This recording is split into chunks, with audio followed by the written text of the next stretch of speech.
Tips for painting a river scene in watercolor. I've used transparent yellow, ultramarine blue, anthraquinone blue, cerulean blue, burnt sienna, and raw sienna for this painting.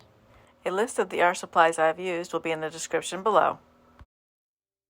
This painting was inspired by a boat ride along the beautiful Wekivia River with my nephew, Grant. Water is sprayed on the trees. Leaves are added with the side of an older brush, leaving some white areas.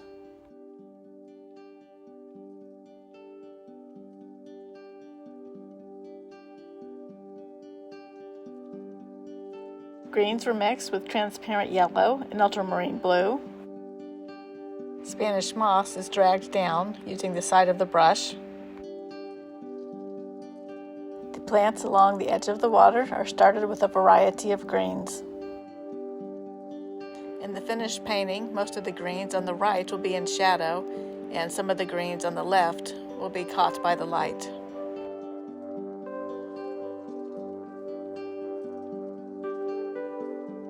The most distant trees are painted in blue to give the painting a sense of depth. Cool greens are used for the trees just in front of the most distant ones.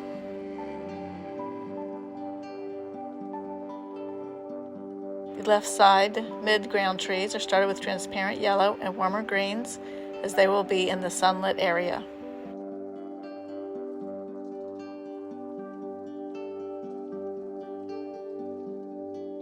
A gray mixed with ultramarine blue and burnt sienna is used to start the cypress tree.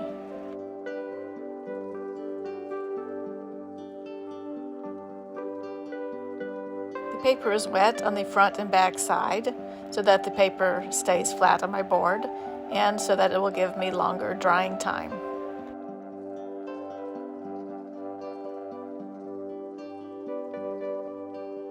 The water is started on the wet paper, keeping in mind to preserve some white area for the reflections of the sky.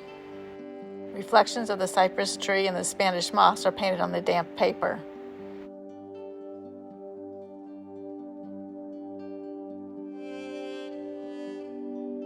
Painting on wet paper, or wet into wet, is the ideal process for painting water.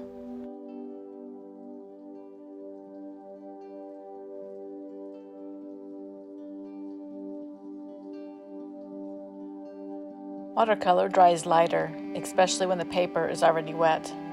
Keeping the dry shift in mind, you can either paint with darker paint or add more layers.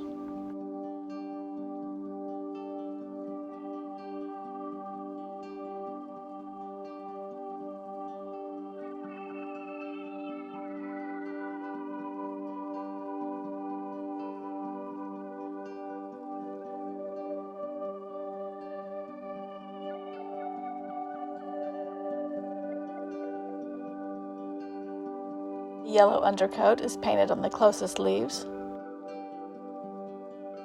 I've marked some of my older paint brushes with a Sharpie so that I can easily distinguish them from the newer brushes. I use the older brushes for dry brushing or when painting on rough paper so I don't ruin the tips of the newer ones. The palm tree trunk is painted with raw sienna. Darker, cooler green is added behind the water plants, popping them forward. A random rough edge is easily created with the edge of the brush.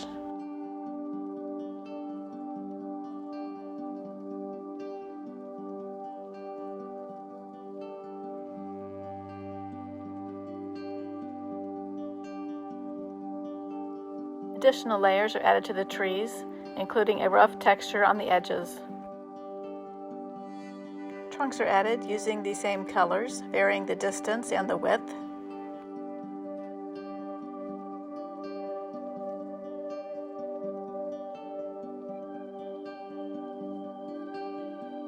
More blues and greens are painted on the darkest areas.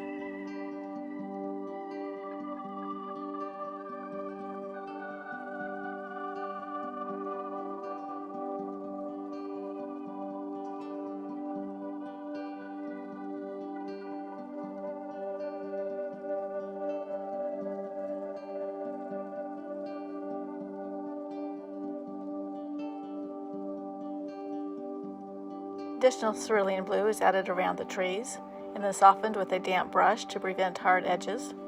Some darker green is added to the top left, and then some yellow is dropped in, because wet into wet is where watercolor really shines. A rough outer edge is made by dry brushing, just catching the ridges of the paper.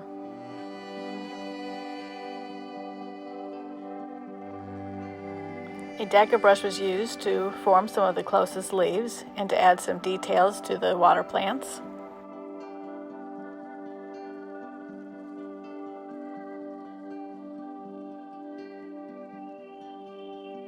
Leaves are painted in a circular motion with the side of the brush, leaving some areas previously painted untouched. Additional layers were added to the water with ultramarine blue, transparent yellow, and burnt sienna.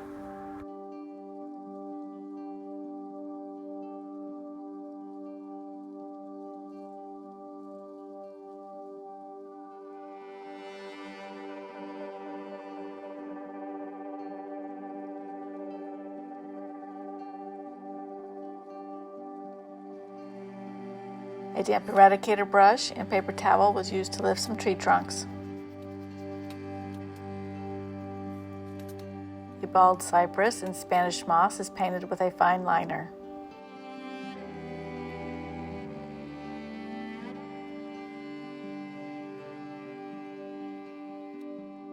I roughly measured the distance from the tree trunk to the edge of the water and used the same distance from the water's edge out to where the reflection should start. Reflections are a mirror image, and the lights are not as light and the darks are not as dark.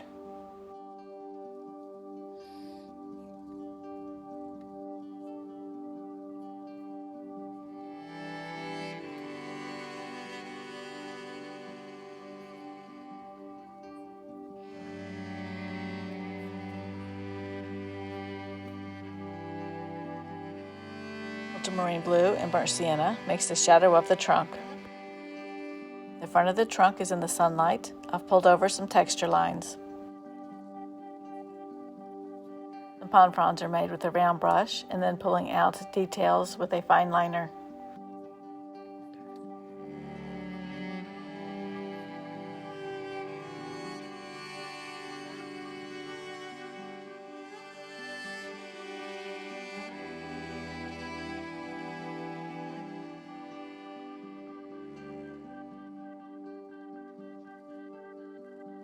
Parts of the sky are wet with clean water and then painted with cerulean blue. Some areas around the clouds are softened with a clean, damp brush. Reflections and shadows are painted into the water, the right side being cooler colors and the left side warmer greens.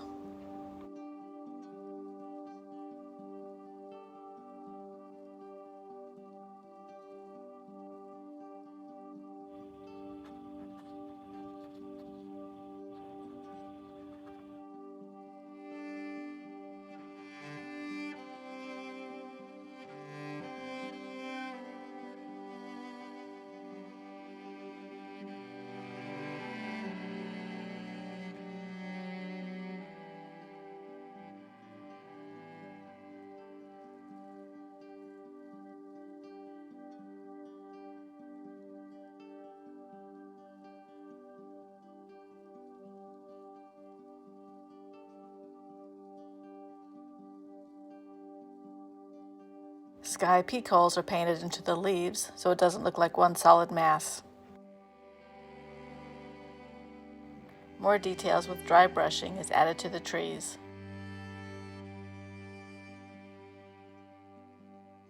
Darkening the sky so that the Spanish moss stands out more. Limbs are painted into the darker green shadow areas and some of the tree holes.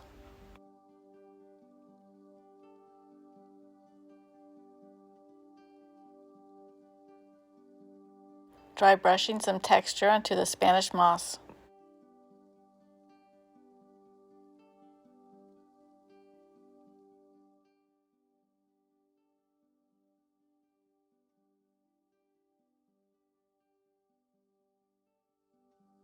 A white mat always adds a finished look.